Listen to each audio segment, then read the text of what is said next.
தமிழக கோவில்களில் உள்ள தேர்களை இழுத்து செல்ல வடம் தயாரிக்கும் பணியில் தெய்வ பக்தியோடு ஒரு இளம்பெண் தலைமையில் ஈடுபட்டு வருவது அனைவரையும் வியப்பில் ஆழ்த்தி வருகிறது.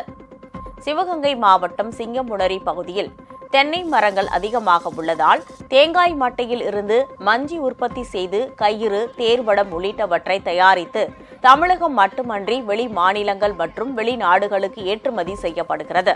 இந்நிலையில் செங்கல்பட்டு மாவட்டம் மதுராந்தகம் ஏரிகாத்த பெருமாள் கோவில் தேரோட்டத்திற்காக வடம் தயாரிக்கும் பணி சிங்கம்புணரியில் நடந்து வருகிறது. கோகிலா நல்லதம்பி என்ற இளம்பெண் தலைமையில் சிங்கம்புணரி சேவுக பெருமாள் ஐயனார் கோவில் வளாகத்தில் 20 நாட்களாக இந்த வடம் தயாரிக்கும் பணியில் 60க்கும் மேற்பட்டோர் ஈடுபட்டு வருகின்றனர். 4 தலைமுறைகளாக கயிறு தயாரிக்கும் பணியில் ஈடுபட்டுள்ளதாக கூறும் இந்த இளம்பெண் இந்த பணியில் பங்கேற்றுள்ள அனைவருமே கடுமையான விரதம் இருந்து பக்தி சிரத்தையுடன் அங்கேயே சைவ உணவு சமைத்து சாப்பிட்டு வருவதாக கூறினார். 360 கயிறுகளை சேர்த்து 700 மீட்டர் நீளத்தில் 19 இன்ச் கனத்தில் 3 டன் எடையுடன் கூடிய இந்த தேர் வடத்தை கோவில் நிர்வாகத்திடம் ஒப்படைக்க இருப்பதாக கோகிலா நல்லதம்பி தெரிவித்தார்.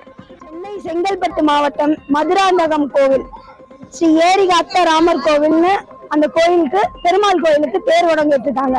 700 அடி நீளம், 19 இன்ச் கனம் கொண்ட 700 அடி நீளம் உள்ள தேர் வடம் நாங்க தயார் செஞ்சுட்டு இருக்கோம்.